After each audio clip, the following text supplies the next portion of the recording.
Hey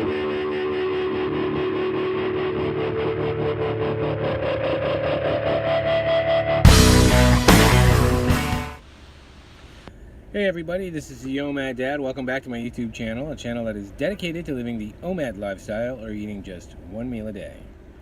Well, today I have kind of a pessimistic post, I guess you could say. I want to give my thoughts on a topic that I've been thinking about for quite some time, and that is why I believe that OMAD will never become mainstream. But don't worry, I'm going to offer my solutions as to how we can make it more mainstream toward the end of this video. I've been doing OMAD now for over a year. I know of plenty of people, I've been in contact with them who've been doing it for several years, if not 5 or 6 years. It's a really great lifestyle. I love it, and my wife has even adopted it. It's something we practice at home. And as you know from my previous videos, there's just a ton of benefits for it.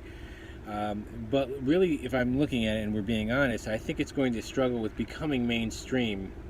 And there are several reasons, key reasons why that's going to be. And I kind of want to get into them because I think it kind of deepen our practice and kind of deepen and give more meaning to what we do.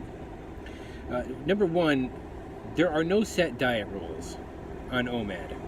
One, there's no set diet rules with OMAD. You know, if you went on the paleo diet, for example, or let's say Atkins, you might have to read a 400-page book, but in the end, you would get a Bible blueprint of what you can eat, what you can't eat, when you can eat it, when you cannot eat it, and what to do.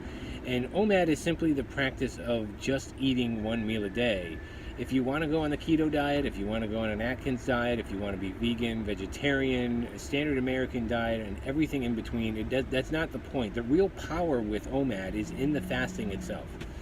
The fact that you're fasting 23, 22 hours a day, you know, that's where the real power of this comes, to be able to let your body heal and give it a chance to get rid of the junk inside, and also access some of your stored energy, your stored body fat, and use it as fuel. And so one of the reasons it's really difficult for people who are just starting is because there are some people, I call it the entrepreneur mentality, all right?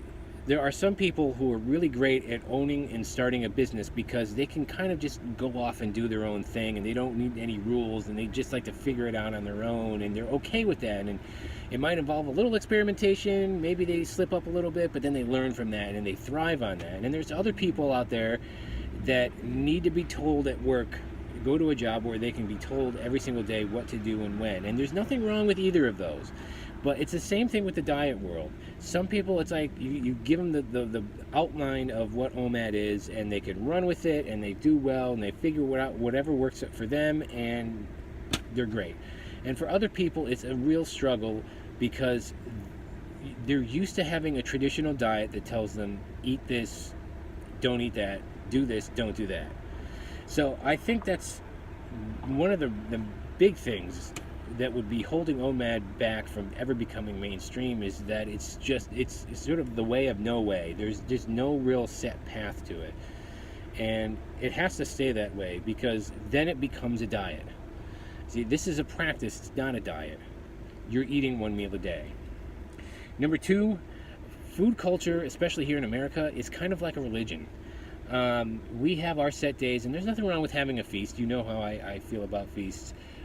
But we have this reward system when it comes to food. You know, you have a good day, have some food. You have a bad day, have some comfort food. Oh, the football game's on, let's eat ourselves silly. Pizza, wings, chili, burgers, you name it. Anything, it's become a religion, and there are certain days where it's even more so. Like I say, you know, like around here in Holyoke, Massachusetts, for example, on St. Patrick's Day, it kind of becomes like the movie set of The Purge. You know, everybody is out in the streets. It's a 2-day-long party, and it's like open season for everybody to just get really drunk and really stupid and do things they shouldn't. Food culture in America is kind of like that too. You know, with a lot of these fast food places being open 24/7, they can eat what they want, when everybody can just kind of eat what they want when they want. Everybody has access to such a crazy amount of food. And on top of that, you can't go against the grain. Whenever you talk to somebody, a lot of times about OMAD or about skipping a meal, it's oh my God, what are you talking about? It's like spitting in the face of the Pope. So that's another reason why I don't think OMAD could be. That's another hurdle. Number three, which I'm kind of touched on, is fasting is still kind of a taboo subject. I mean, we human beings, mostly through religion, have been fasting for thousands of years. This is a relatively new experience in human life to have 24/7, 365 access to food. So why but that's so ingrained in our modern culture that people think skipping one meal is going to just tear your whole wall down. Oh, your metabolism will just die out, or you're going to lose all your muscle, or it's really insane. It really is. And you can't, again, because of such a strong food culture here where we just worship every ounce of food, and it's not even good food for the most part. It's just so taboo to even talk about fasting. People want to call a doctor and have you committed for to see if you're having a mental disorder or some sort of breakdown in your psyche. So that's another hurdle. And then on top of it, the last one is that we live in an instant gratification society. And I apologize for being so noisy. I probably could have picked a less noisier spot to do this today, but it is what it is. We live in an instant gratification society. You can instantly pay for anything, instantly download anything, and it's the same way with food. I mean, in my little community here, most of these drive-thrus are open up until about 1 o'clock in the morning, sometimes later. And even if they're not, I can go online and order food. I can there are grocery stores here that I could get myself a week's worth of food. We are in an overabundance of food in America. And so you combine that with a society that is used to getting instant gratification, and what do you have? You have the perfect recipe for diabetes, in all of the other diseases that kind of go with that too, that are lifestyle choice diseases. So I promised that at the end of this video I will come up with my solution on how we can make it more mainstream. It's gaining momentum. OMAD, intermittent fasting, thank you, it's gaining momentum. I see it on the internet all the time.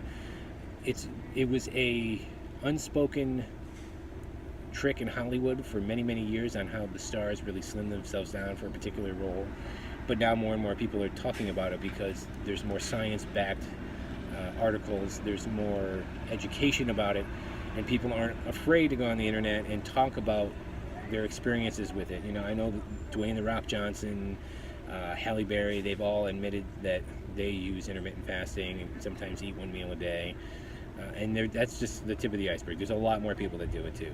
So the strength is in numbers, okay?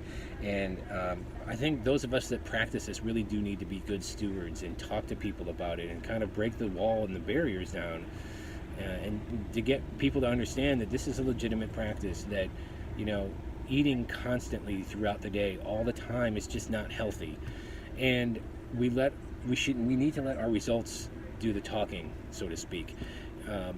When people are confused about it, and I remember being at a party, and I had lost most of my weight at that time, and somebody saying, I was eating a couple of cookies, this is the end of my one meal, and somebody was saying, "Oh, well, is that on your diet too?" And they laughed, and it was kind of a snicker, and I said, "Yes, actually it is, because I can eat what I want." And they kind of have the dead blank stare, like, how can you do that and just have regular cookies and still be fine? You could have just walked away and ignored them and just gone on and done your own thing, but instead I chose to talk to them a little bit about it, and they understood what I'm doing and why I'm doing it and how it works. That's what we need to do. We need to talk to more people about it. Instead of trying to hide when it's lunchtime in the break room, go ahead and sit with people and talk to them. I know sometimes it may be hard, it may be tempting for you to try and eat something, but say, "I'm sorry, it's just not my time to eat.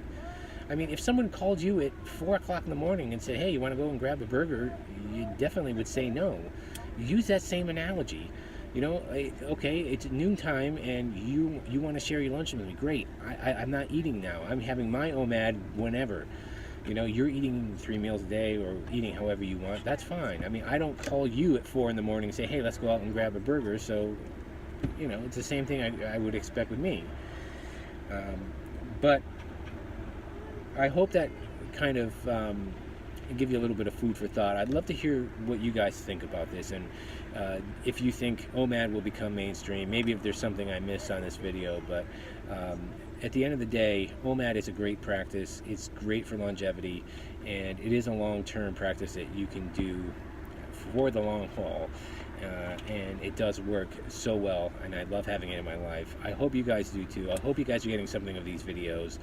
I've got a lot more coming, so please be patient. I try to upload whenever I can and whenever I get free time, which with 2 little kids, there's not a lot of free time, but I do what I can. So leave your comments below if you liked the video, or if you didn't like the video. Let me know if you think OMAD will ever become mainstream. Let me know your thoughts. And if you have any questions, feel free to contact me and look me up on the private OMAD Dad Facebook group page, where we have a lot more content as well. I finished my OMAD for today, so I'm all set. I'm going to head out to work. But I hope you guys enjoy your OMAD today. I hope you guys enjoy your day, and I will see you very soon.